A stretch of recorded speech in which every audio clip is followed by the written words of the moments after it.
Então vamos lá, dando início a mais um vídeo. Esse é o primeiro vídeo que eu realmente estou gravando. Ele é um vídeo que eu vou fazer meio introdutório, trazendo um pouco algumas informações que eu acho que vão servir para os 3 anos. Ele é mais específico para o pessoal do segundo, mas eu vou trazer algumas informações que valem tanto para primeiro, quanto para segundo, quanto para terceiro. Então eu vou pôr lá quando subir o vídeo, eu vou colocar direitinho as orientações. Vale a pena todo mundo assistir. Vou tentar fazer não um vídeo muito longo, vou dar algumas informações básicas, mas para a gente poder se colocar. Então, o tema do vídeo é o Aristóteles, é o pensamento do Aristóteles, mas antes de falar propriamente do Aristóteles, eu acho que vale a pena uma contextualização do pensamento dele, né? Não vou trazer dados biográficos, até porque muita coisa nem eu mesmo sei, né? Nunca me preocupei em ficar sabendo, são poucos os filósofos que eu sei dados biográficos. O máximo que eu sei do Aristóteles é que ele foi discípulo do Platão, teve envolvimento no treinamento, né, na formação do Alexandre o Grande. Tirando isso, eu não tenho lá grandes informações sobre o pensamento aristotélico, sobre a vida do Aristóteles. Agora, o que importa pra gente aqui é saber as questões do pensamento do Aristóteles, as questões do que o Aristóteles pensava e o que ele deixou de contribuição pra gente.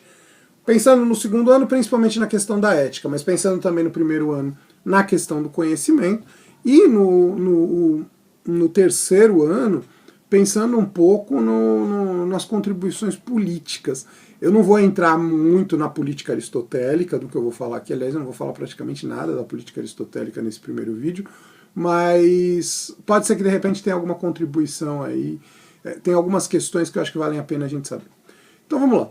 Primeiro, eu acho que vale a pena a gente lembrar, saber, para quem por um acaso não saiba, enfim. Aristóteles ele é discípulo do Sócrates, discípulo do Platão, que foi discípulo do Sócrates. Ele é um discípulo indireto do Sócrates. O que o Aristóteles tem como grande novidade na história da filosofia? Primeiro, eu acho que é uma questão de estilo. Ele é o primeiro que vai sistematizar o conhecimento em áreas. Então as obras dele, cada uma é voltada para uma área, vai trazer os títulos das obras, embora, ao que tudo indica, os títulos não foram dados pelo Aristóteles, foram títulos que foram dados depois, mas quando foi catalogada essas obras, já na Idade Média, mas o Aristóteles, ele é o primeiro que sistematiza o conhecimento, sistematiza as diversas áreas das ciências e as quais ele se propõe a refletir, a escrever em cima dos seus estudos, das suas pesquisas. O Aristóteles, ele não é só um filósofo no sentido da especulação e tal, mas ele tem muitas contribuições. Obviamente, as contribuições que ele dá vão ser superadas no decorrer da história e tal, mas ele é o primeiro que de alguma forma dá contribuições no que a gente poderia chamar de ciência atualmente. Então Aristóteles ele é uma figura bastante importante na história da filosofia, tal. Tanto ele quanto Platão são as duas grandes bases de toda a reflexão filosófica na história da humanidade até hoje.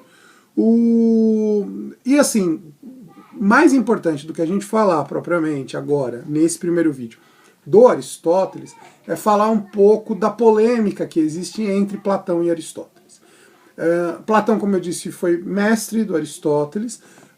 O Aristóteles, de alguma forma, renega o próprio mestre, porque ele vai fazer ele vai ter uma outra leitura, uma outra abordagem, e é aqui que pega o ponto principal que eu quero deixar claro nesse vídeo. O Platão, ele é um idealista. Idealista em que sentido? Ele acredita que exista uma realidade maior, um mundo das ideias, né? Ideia para Platão, sempre reafirma essa ideia. Ideia para Platão não é o que a gente entende, né, na nossa realidade atual. Ideia é o conceito, representação mental de uma realidade. Para Platão, ideia não é isso. Ideia é um ser real, é um ente real que existe num mundo separado do nosso. E aí existe toda uma teoria platônica, uma teoria do conhecimento platônica, que eu vou aprofundar com mais calma nos vídeos voltados para o pessoal do terceiro ano, porque é a matéria que eu trabalharia com eles, para poder falar um pouco da política platônica. Eu tenho que falar da metafísica platônica, porque as duas estão muito imbricadas. E é interessante porque essa matéria que a gente trabalha no terceiro ano, a gente também trabalha no primeiro, lá no terceiro bimestre. Então, de alguma forma, o pessoal do primeiro ano já vai ter acesso a algumas coisas antes do tempo correto, tal. E se por acaso a pandemia já tivesse resolvido até agosto, quando eu for dar aula, quem de repente tiver assistido os vídeos vai estar com base para poder falar sobre isso, para poder entender o material, para poder entender a matéria. Mas basicamente a filosofia platônica, ela parte dessa ideia. Existe um mundo à parte do nosso, que é o verdadeiro mundo, é o mundo real. Tudo que existe nessa realidade é uma cópia imperfeita do mundo das ideias. Então, se existe lá um cachorro ideal no mundo das ideias, os cachorros que existem aqui no dia a dia, que a gente tem experiência, que existem na nossa realidade, que a gente tem experiência, são apenas cópias do cachorro ideal lá do mundo das ideias. É isso o que o Platão defende.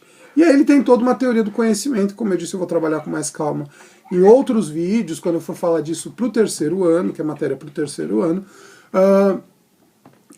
que é como ele vai trabalhar o conhecimento, e ele vai dizer praticamente que os sentidos, os 5 sentidos, eles não são tão importantes no conhecimento. Eles até têm uma participação, porque ajudam a gente a relembrar, tal, mas eles não são tão importantes. A grande importância realmente do conhecimento está no mundo das ideias, e aí a nossa mente, a nossa cabeça, o nosso cérebro é quem é o importante, e aí a nossa alma, né, de acordo com o pensamento platônico, são os pontos importantes para a gente ter o verdadeiro conhecimento. Para Aristóteles, a coisa já é um pouco diferente. Aristóteles é mais empirista, então, ou seja, ele é materialista, ele parte da ideia da experiência. Não existe conhecimento se não tiver experiência, de acordo com o pensamento aristotélico. Essa é a base do pensamento aristotélico, porque o mundo real é o único mundo que existe. O Aristóteles tem sim uma abordagem metafísica também. Ele não vai dizer que não existe nada além desse mundo material que a gente tem experiência. Para ele existe um mundo sobrenatural que dá origem a esse mundo. Aí entra toda a teoria dele do motor imóvel e tal. Inclusive, a primeira obra chamada Metafísica na história da humanidade é a obra do Aristóteles, mas não vem ao caso nesse momento. O mais importante aqui que eu quero deixar claro é que, pro Aristóteles, o conhecimento passa pelos 5 sentidos. O conhecimento é fruto da experiência. Não existe conhecimento verdadeiro se não for pela experiência. E aí o Aristóteles, de alguma forma, já antecipa o Locke, com aquela ideia da tábula rasa, de que o homem é um ser, que a sua mente é um papel em branco, é uma tábula rasa, e ele diz que o homem ele vai conhecer a partir da experiência. Se não tiver experiência, não tem conhecimento. Só a experiência leva o homem ao conhecimento. Então, essas duas vertentes, né, a vertente materialista iniciada pelo Aristóteles e a vertente idealista, inatista, iniciada pelo Platão, essas duas vertentes, elas são o grande início da filosofia. São a grande questão da filosofia. E vão gerar a questão do conhecimento, que talvez seja a discussão essencial da filosofia. Né? Como se dá o conhecimento? Porque é a partir dela que vai surgir todas as outras, vão surgir todas as outras e tal. Então, é importante ter em mente isso. Platão é um idealista e ao mesmo tempo um inatista. Idealista porque o conhecimento não está na realidade material, o conhecimento está nessas ideias, esses seres reais. Né? Alguns livros a gente encontra também como teoria das formas. Né? Então, para dizer que forma, ideia, ou seja, é uma matriz que existe numa realidade separada da nossa, e essa aqui é só cópia. Então, e logo, a gente já nasce com conhecimento, basicamente no decorrer da vida, o que a gente precisaria seria despertar o conhecimento, e aí, como eu já disse, eu vou aprofundar isso em outros vídeos. Para o Aristóteles, não. Para o Aristóteles, o mundo material é o único mundo real. Ou, como eu disse, é o mundo que realmente conta na hora de chegar ao conhecimento. E, para você poder chegar a esse conhecimento, você precisa passar pelos 5 sentidos. O Aristóteles confia na questão dos 5 sentidos. E aí, a noção de ética do Aristóteles, ela vai estar de alguma forma muito ligada a isso daí. A essa questão de uma realidade material, de um conhecimento material. Porque se a realidade é material, a ética também de alguma forma passa por isso. Então, com essa ideia, basicamente, eu começo a introduzir tudo que eu quero trabalhar no decorrer dessa primeira leva de vídeos que eu vou fazer, voltados aí tanto para o que é a finalização da matéria do primeiro bimestre desse ano aqui, que a gente acabou não terminando.